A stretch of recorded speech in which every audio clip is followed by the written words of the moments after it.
Hello everyone. Today we are coming back with our lecture number 8 of this PIC microcontroller. Okay ना, PIC microcontroller हमने जो start किया है उसका हमारा ये लेक्चर नंबर 8 है. तो in this lecture we have to discuss about the PIC 16C61 और 71 टाइमर्स. ओके, हमने इंटरप्ट लास्ट लेक्चर में देखा था. अभी हमें टाइमर्स स्टडी करना है कि टाइमर्स कौन से होते हैं PIC के 61 और 71 सीरीज में. ओके, तो हम लोग वन बाय वन देखते हैं यहाँ पे. ओके, तो देखो फर्स्ट जो है स्लाइड, उसमें क्या है, पिक्स का जो इंट्रोडक्शन टाइमर्स का, कि टाइमर्स कितने कितने थे. तो यहाँ पे there are 3 timers in PIC 16C 6X की जो सीरीज है उसमें 3 टाइमर्स रहते हैं.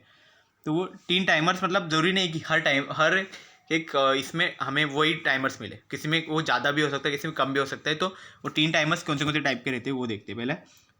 तो एक टाइमर 0 रहता है, टाइमर 1 एक रहता है और एक टाइमर 2 एक रहता है. ओके, इस तरह से 3 टाइमर्स यहाँ पे हो जाते हैं. ओके, तो अभी क्या है, क्या है, PIC 16C61 हम अभी स्टडी कर रहे हैं. तो but PIC 16C61 has only 1 timer 0. Okay, but जो हमारा PIC का 16C61 है उसमें क्या होगा, सिर्फ एक ही टाइमर है.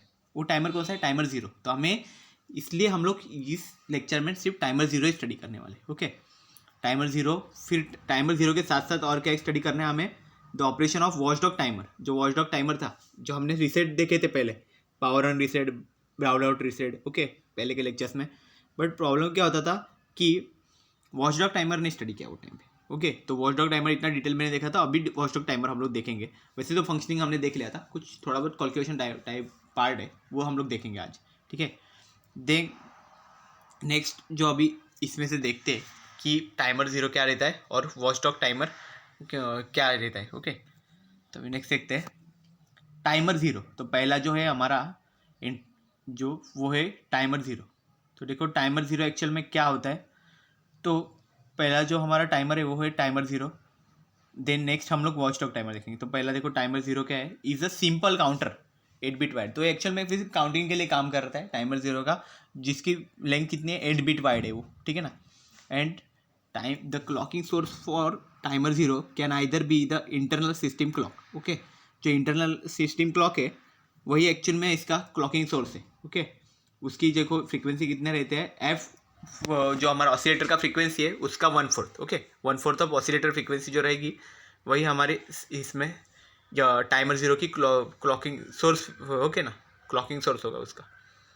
देन उसका एक्सटर्नल क्लॉक जो बोलते, उसे एक्सटर्नल क्लॉक भी बोलते थे. ओके, देन नेक्स्ट जो पॉइंट है वो एक्चुअल में क्या है, देखो external clock to timer 0 can be given at pin RA4 और TOCK1. मतलब क्या है यहाँ पे, RA4 मतलब जो पोर्ट ए का जो फिफ्थ जो है, ओके ना, फिफ्थ जो पिन है वो, या फिर वो टाइमर क्लॉक का भी काम करता है. ओके, तो ये एक्चुअल में उसके साथ ही यहाँ पे वर्क होता है एक्सटर्नल क्लॉक से.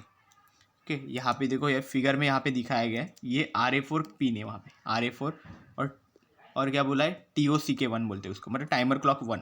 ओके, जो हमारे एक्सटर्नल क्लॉक टाइमर 0 के लिए यूज़ हो रहा है. ओके, टाइमर 0 के लिए वो एक्सटर्नल क्लॉक की तरह वहाँ पे वर्क कर रहे हैं. देन नेक्स्ट क्या है, timer 0 overflow from 0 FFH to 00H. Okay, तो ये जो हमारी रेंज है 0 से लेके FFH की, तो इसमें क्या हो रहा है, ये जो रेंज है इसमें टाइमर 0 ओवरफ्लो भी होता है. तो जैसे ही वो ओवरफ्लो होता है तो हमने देखा था, इंटरप्ट ने दिखाया था कि कौन सा फ्लैग बिट है जो एक्चुअल में सेट होता है. तो TOIF फ्लैग बिट है जो एक्चुअल में किस में होता है, इंटकॉन रजिस्टर जो इंटरप्ट कंट्रोल करने का काम करता है, वो क्या होता है उसमें ये बीट वहाँ पे सेट हो जाता है. Okay, further it causes an interrupt if the timer 0 interrupt is enabled. उसके बाद क्या होता है, फिर इंटरप्ट आता है. फिर उसके बाद जो है कि हमारा इंटरप्ट इनेबल के लिए जो पिन रहता है, मतलब टाइमर आउट इंटरप्ट आया अभी, तो ये टाइमर 0 इंटरप्ट के लिए अभी कौन सा है, TOIE करके बीट है, तो वो एक्चुअल में इनेबल हो जाएगा. देन उसके साथ साथ एक है जो हमारा मास्टर क्लियर बीट है वो. ओके ना, मास्टर इंटरप्ट बिट, तो वो क्या है, GIE बिट, जो एक्चुअल में उसको बोलते हैं global interrupt enable bit. Okay, वो भी उसके साथ साथ सेट करना पड़ेगा. हमारे इंटकॉन में ये दोनों बिट्स होंगे. ओके, और एक फ्लैग रहेगा, वो सबको सेट करना पड़ेगा अगर कोई interrupt due to the timer 0 ऐसे आता है उसको. ओके, देन नेक्स्ट जो पॉइंट है उसमें क्या है, देखो यहाँ पे फिगर में देखो, वो एक्चुअल में क्या एक्सप्लेन कर रहा है कि interrupt generation because off timer zero overflow. जब टाइमर जीरो ओवरफ्लो होता है तभी बाहर से देखो एक्सटर्नली यहाँ पे इंटरप्ट आता है। ओके, देन नेक्स्ट क्या है, और 2 cycle delay synchronises the external clock at timer clock 1 to the internal clock. Okay, मतलब 2 साइकिल्स का डिले वहाँ पे होता है जब भी कोई भी अगर इंटरप्ट हम लोग टाइमर्स वहाँ पे आता है तो। ओके, एक्सटर्नल क्लॉक से कुछ आता है तो उसमें 2 साइकिल का डिले होता है। The mechanism of this delay synchronism is that when an attempt is made to write timer zero. मतलब क्या होता है इसका मैकेनिज्म एक्चुअल में डिले का कैसे होता है, देखो अगर जब हम कोई भी अगर टाइमर जीरो का वहाँ पे लिखना चाहते तो भी क्या होता है, it resets the delay circuit. Okay, वो डिले सर्किट को जो है उसको रीसेट करता है, विच ऑल्सो टेक्स 2 साइकिल। तो उसमें वो 2 साइकिल्स ऑलरेडी उसके वहाँ पे यूटिलाइज हो चुके, मतलब वहाँ पे वो स्पेंड हो चुके 2 साइकिल्स। मतलब क्या हो गया, therefore this 2 cycles are not counted. इसलिए वो 2 साइकिल्स तो काउंट ही नहीं करता है, क्योंकि जब उसको रीसेट करते टाइम भी 2 साइकिल्स निकल जाते हैं। ओके, इसलिए वो 2 साइकिल्स को काउंट ही नहीं कर पाता। ओके, तो इस तरह से वो डिले आ जाता है उसमें 2 साइकिल्स का। तो अभी नेक्स्ट देखते हैं, देखो क्या है, the care must be taken to adjust the actual count to compensate for this 2 cycle delay. तो ये 2 साइकिल डिले आ रहा है तो अभी हमें कुछ ना कुछ तो करना पड़ेगा ये कंपेंसेट करने के लिए। तो क्या करते हैं हम लोग, केयर तो टेक लेते ही है। देखो इस कंपेंसेट करने के लिए देखो एक कैसा लिया है, देखो यहाँ पे बताया गया, for example if count, okay, if count loaded in timer zero register is 256, मतलब जो हमारे 256 बिट्स है। ओके, इस तरह का अगर काउंट वहाँ पे लोड किया गया है, okay, it will cause overflow with in 8 cycles. मतलब ये ओवरफ्लो कभी होगा जब 8 साइकिल्स हो जाएंगे तब। ओके, 2-2 का रहेगा तो जैसे मल्टीप्लाई होते जाएंगे ना डबल डबल, तो क्या हो जाए, जैसे 8 साइकिल्स हो गए ये overflow, and not within 6 cycles as expected. But ये 6 साइकिल्स में ओवरफ्लो होगा ऐसा हमें एक्सपेक्ट था, लेकिन ये वैसे हो नहीं सकते। Okay, in case of external clock at RA4 और TOCK1 पिन। ओके, जब एक्सटर्नल क्लॉक पिन से जो हमारे RA4 और TOCK पिन, ओके, इसमें क्या होता है, इसके केस में timer zero module can be configured to increment on either rising और फॉलिंग एज। तो क्या होता है, जो टाइमर जीरो का मॉड्यूल है वो एक्चुअल में क्या होता है, इंक्रीमेंट। ओके, वो इंक्रीमेंट होता है, कब होता है, राइजिंग और फॉलिंग एज कुछ ना कुछ तो जब भी उसको मिलेगा इंटरप्ट में तभी वो होगा।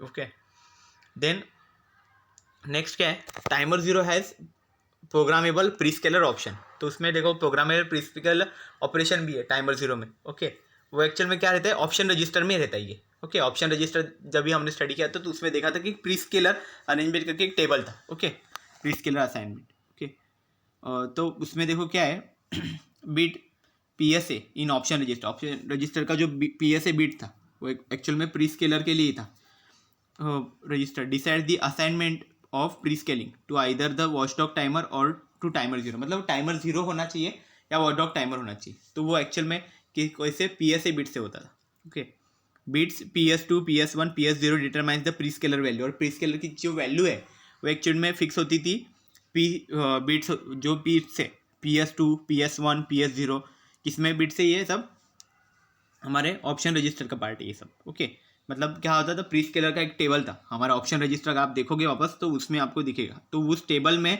ये सब बिट्स थे PS2 PS1 PS0 जो एक्चुअल में प्री स्केलर वैल्यूज देते थे। और जो हमारा PSA बीट था, जो ऑप्शन रजिस्टर में ये PSA बीट बहुत इंपॉर्टेंट रहता है, जो एक्चुअल में प्री स्केलर असाइनमेंट के लिए असाइन करता है वो कि कहाँ पे होगा, कि किसको पहले प्री स्केलिंग मिलेगा। तो किसको देखो, वो अगर जीरो रहेगा तो टाइमर जीरो के लिए, अगर 1 सेट रहेगा मतलब 1 रहेगा तो वो वॉचडॉग टाइमर के लिए रहेगा। ओके, इस तरह से ये हमारा प्री स्केलिंग का जो ऑपरेशन है वो एक्चुअल में due to the option register यहाँ पे ये परफॉर्म हो सकता था। ओके, तो ये एक्चुअल में टाइमर जीरो रजिस्टर में ये बहुत बड़ा फीचर है। ओके, ऑप्शन रजिस्टर का ही फीचर है जो टाइमर जीरो या फिर वॉचडॉग टाइमर उसको फिक्स करता है। ओके, अभी देखो ये डायग्राम में देख लो, इसमें क्या है, देखो प्री स्केलर यहाँ पे दिखाया गया है। देखो ये टाइमर जीरो क्लॉक है यहाँ पे, वो देन प्री स्केलर को गया हुआ है। देन नेक्स्ट देखो 2 साइकिल डिले यहाँ पे हो गया, उसने लिया। देन यहाँ पे देखो टाइमर जीरो के 8 बिट्स यहाँ पे दिए गए। अगर वो ओवरफ्लो होते ही क्या हो जाता है, TOIF बिट यहाँ पे सेट हो जाएगा और TOIE बिट भी सेट हो जाएगा मतलब दोनों 1 हो गए। ओके, एंड ऑपरेशन कर रहे तो 1 है, मतलब वो क्या होगा नेक्स्ट में भी इधर यहाँ पे भी 1 हो जाएगा, जो ये वाला जो है हमारा और गेट है उसमें भी 1 आ जाएगा। ओके, और ये देखो GI बिट यहाँ पे इसको भी इनेबल करना पड़ेगा, तो इसको भी इनेबल कर दिया है तो ये 1 हो जाएगा। The interrupt from others, okay, जो इंटरप्ट है वो यहाँ पे आएगा। ओके, वो इंटरप्ट की वैल्यू यहाँ पे मिलेगी। ओके, तो इस तरह से वो इंटरप्ट यहाँ पे क्रिएट हो जाएगा। ओके, इस तरह से ये पूरा हमारा वर्किंग है। ओके, टाइमर 0 का ये ब्लॉक से फॉर्म में यहाँ पे शो किया गया। देन नेक्स्ट देखते हैं। देखो ये स्लाइड में पूरा यहाँ पे डिटेल में बताया कि programmable pre scaling off timer 0 allows handling longer internal events. मतलब क्या होता है, जो प्री स्केलिंग करते हैं तो उसके वजह से क्या होता है, जो लॉन्गर इवेंट्स है उसको हम लोग इजीली हैंडल कर सकते हैं with the help of only 8 bit maximum value off timer count. में टाइमर काउंट की एक 8 बिट वैल्यू रहेगी, उससे हम लोग उसको हैंडल कर सकते हैं। Further the external clock frequency can be higher than device frequency. मतलब जो हमारी एक्सटर्नल क्लॉक की जो फ्रीक्वेंसी है, ओके ना, वो हमारे डिवाइस फ्रीक्वेंसी से भी ज़्यादा हो सकती है। Maximum frequency that can be used as a clocking source for timer 0 is limited to 50 megahertz. But external clock की जो फ्रीक्वेंसी है, मैक्सिमम फ्रीक्वेंसी, उसको भी लिमिट दिया गया है, वो है 50 मेगाहर्ट्ज से ज़्यादा नहीं होनी चाहिए। Okay, maximum 50 megahertz. Then the clocking source frequency either the internal और the external clocking frequency, okay, ये इसकी भी लिमिट है। ओके, एट TOC केवल is divided by 2 in spite of the use of prescaling और नॉट। ओके, तो ये divide by 2 करनी पड़ेगी, ये फ्रीक्वेंसी मतलब हाफ होनी चाहिए।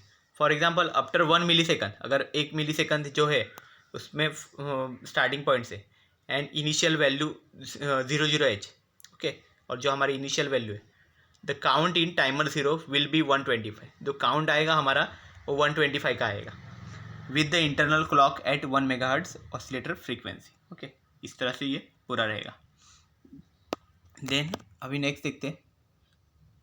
In this case the timer 0 count does not exceed 256। मतलब क्या रहता है, ये जो केस है इसमें टाइमर 0 काउंट है वो 256 को एक्सीड नहीं करेगा। Okay, however the use of pre scaling is needed if the timer 0 count exceed 256। अगर 256 को एक्सीड कर गया वो वैल्यूज़ को, ओके, उतने काउंट को, तो क्या हो जाएगा, तभी हमें क्या करना पड़ेगा, यहाँ पे प्री स्केलिंग की ज़रूरत पड़ेगी। For example if a delay corresponding to count 20,000, okay, अगर कोई हमारा काउंट है 20,000 का, तो वहाँ पे अगर कोई डिले हमने जनरेट किया है, this may be the case if 1 megahertz is the oscillator frequency. ये कब केस होगी, जब भी 1 मेगाहर्ट्ज हमारा ऑसिलेटर का फ्रीक्वेंसी होगा, तो वो टाइम पे हमें क्या करना पड़ेगा, डिले, यहाँ पे देखो, यहाँ पे डिले का फॉर्मूला लिखा गया है। डिले कैसे काउंट किया है देखो पहले, तो यहाँ पे पहले हमारे काउंट्स कितने वो लिखे 2000, ओके, इंटू फिर वहाँ पे 8 बिट है इसलिए वो 8 से मल्टीप्लाई कर दिया उसको। ओके, देन डिवाइड में क्या लिख दिया, यहाँ पे हमारा जो था 10 मेगाहर्ट्ज, तो 1 मेगाहर्ट्ज जो था हमारा फ्रीक्वेंसी, ऑसिलेटर फ्रीक्वेंसी, वो वहाँ पे उसके साथ डिवाइड किया। ओके, तभी हमें क्या मिल गया, उसका डिले मिल गया। डिले टाइम कितना है, 0.16 second. In this case, the pre-scaling requirement can be calculated by dividing this timer 0 calculated count by 2.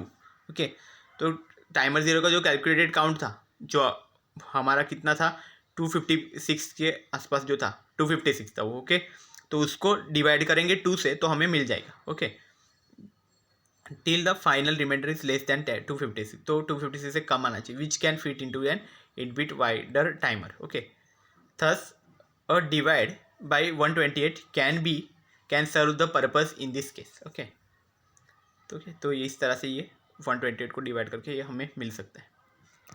Then next क्या है कि अभी देखो इसमें वही है, सिर्फ कैलकुलेशन दिया गया है कि एक्चुअल में डिले कितना होगा उसको कैलकुलेट किया गया है, और फिर पता है कि उसकी वैल्यू 256 से कम होनी चाहिए, ज़्यादा नहीं होनी चाहिए। ओके, देन नेक्स्ट क्या है, नोट दैट 1:256। ओके, मतलब क्या हुआ, ये हमारा प्री स्केलर असाइनमेंट का यहाँ पे दिया गया है। ओके, एक क्लॉक साइकिल कितने होनी चाहिए, देखो यहाँ पे कितने काउंट होने चाहिए, इसमें will be actual prescaler requirement because of the fact that the clock at the input to timer 0 is divided by 2। Okay, ये क्यों हुआ, क्योंकि हमने क्लॉक को डिवाइड बाई 2 किया था, इसलिए it means that bit PSA equal to 0। अभी यहाँ पे देखो प्री स्केलर असाइनमेंट के जो बिट्स है इसकी वैल्यू दी गई है, PSA इक्वल टू 0 दिया है, PS2 PS1 और PS0 ये पूरा 111 यहाँ पे वैल्यू दिया गया है ऑप्शन रजिस्टर में।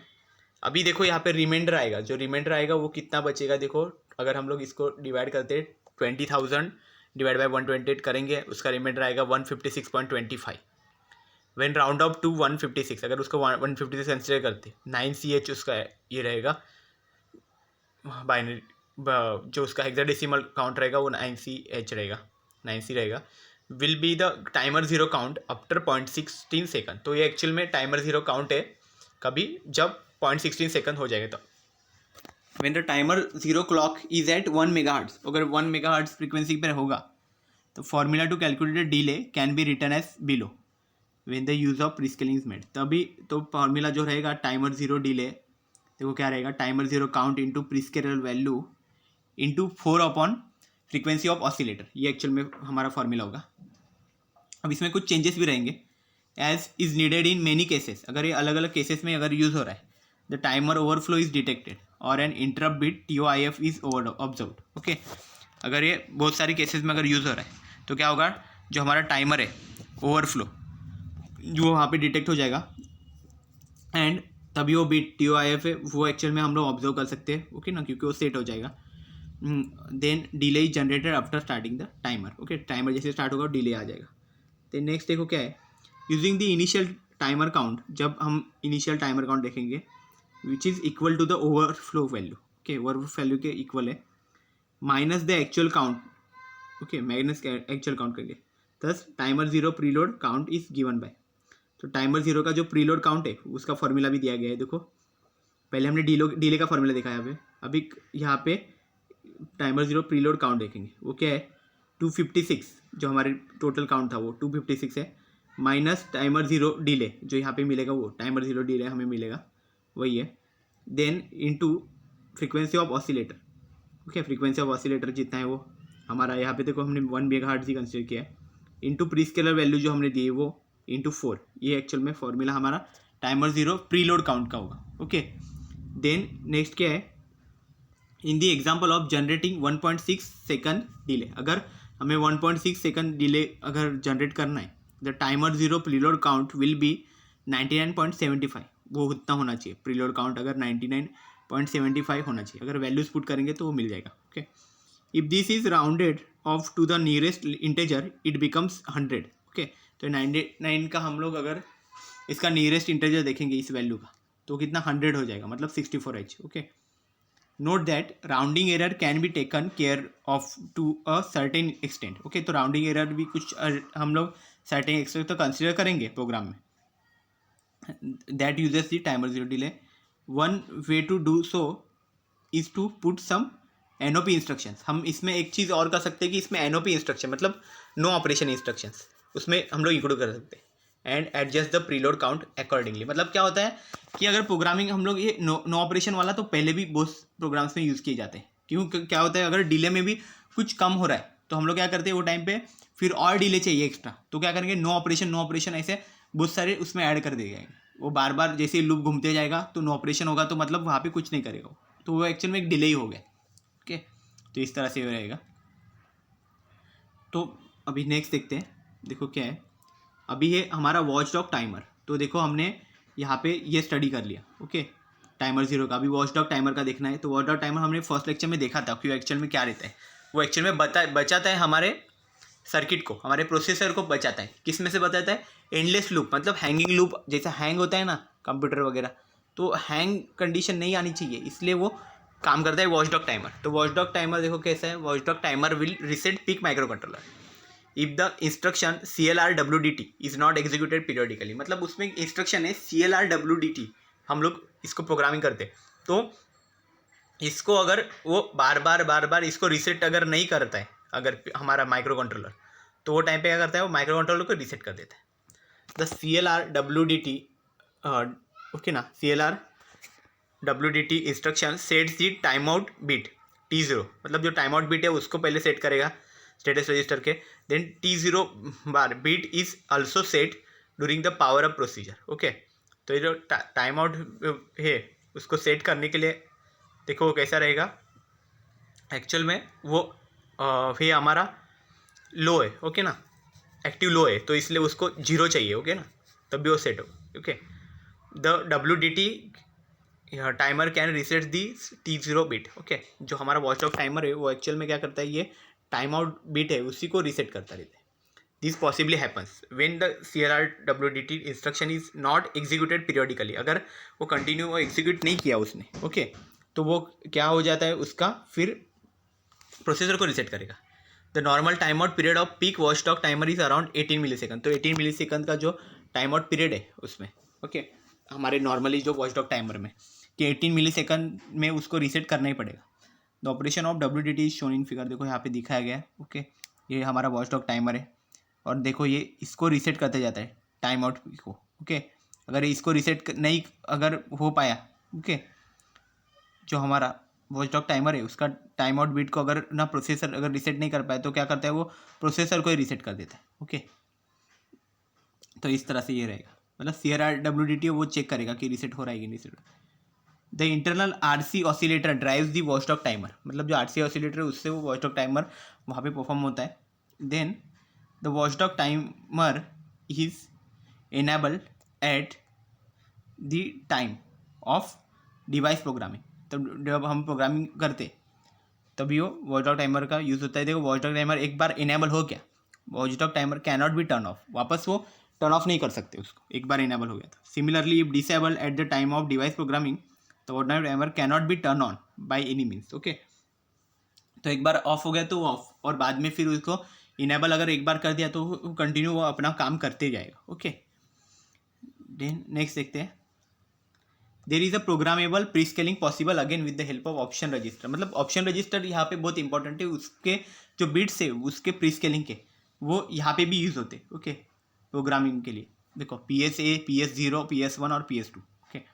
Then the maximum time out period for the watchdog will be corresponding to PS2, PS1 and PS0 set to 111. तो 111 यानी इन्होंने ये रखा हुआ है प्री स्केलिंग, ओके, यहाँ पे. Then in option register with PSA equal to 1. PSA bit अभी 1 रखा हुआ है यहाँ पे. This result into a time out period of 128. 1 क्यों रखा गया? वॉचडॉग टाइमर के लिए PSA बीट 1 ही होना चाहिए. PSA बीट अगर 0 रखेंगे तो टाइमर 0 के लिए काम करेगा. अभी हमें वॉचडॉग टाइमर यूज़ कर रहे हैं इसलिए PSA 1 रखेंगे. Then this result into a time out period of 128 into 18 millisecond. देखो 128 हमारा जो था हाफ किया था हमने 256 का, तभी 128 आया था. और 18 क्या है इसका वॉचडॉग टाइमर का जो टाइमर है वो है, ओके ना. यहाँ पे देखो अराउंड 18 मिलीसेकंड वॉचडॉग टाइमर का टाइम आउट पीरियड है. देन कितना मिलेगा हमें यहाँ पे टाइम आउट पीरियड, यहाँ पे टोटल 2.304 सेकंड मिलेगा. The operation of watchdog timer also affect the peak power down mode, okay. Peak power down mode के लिए भी यहाँ पे अफेक्ट करेगा. The execution of sleep command leads to entering the power down mode, okay.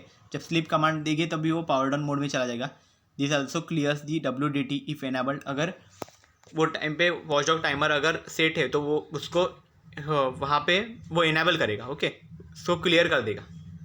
अगर वो पहले से इनेबल है तो उसको क्लियर कर देगा, बट उसको कीप्स इन रनिंग कंडीशन में रहेगा. देन क्या है पावर ऑन रिसेट और execution of CLRWDT instruction. The power down flag जो PD बार जो है वो पावर डाउन का फ्लैग है, ओके. वो एक्चुअल में सेट करते हैं वो टाइम पे जब पावर ऑन रिसेट और हमारा जो CLRWDT वो इंस्ट्रक्शन वहाँ पे अगर एग्जीक्यूट हो रहा है तो. Now it is interesting to see that the watchdog time out can also wake the processor from the sleep mode. बाद में क्या होता है कि हमारे प्रोसेसर को वो स्लीप मोड से वापस वहाँ पे पिकअप करने का काम भी यहाँ पे हमारा वॉचडॉग टाइमर करता है, ओके. ये भी चीज़ है. देन नेक्स्ट क्या है हमारा the processor then continues to execute the instruction following the sleep command, okay. जो स्लीप कमांड है उसके साथ साथ हमारा प्रोसेसर है वो इंस्ट्रक्शन एग्जीक्यूट करता रहता है. Note that only sleep command can clear the PD bar beat in status register. मतलब ये नोट करके रखो कि जो स्लीप कमांड है वो क्लियर करता है PD बार बीट को स्टेटस रजिस्टर के. मतलब PD बार मतलब वो कौन सा बीट है हमारा पावर डाउन का, ओके. वो स्लीप कमांड को क्लियर करेगा. Thus PD bar and TO bar beats give the information about the cause of the system wake up. मतलब सिस्टम को अगर स्लीप मोड से हमने वापस वहाँ पे रीसेट कर दिया, ओके, वापस उसको लेके आए हम लोग इनिशियल स्टेज पे वापस, ओके, वेकअप किया, तो किस से हुआ वो एक्चुअल में इससे देखा जाता है कि कौन कॉज था उसका, TO बार था या फिर PD बार था, वो उससे देखा जाता है.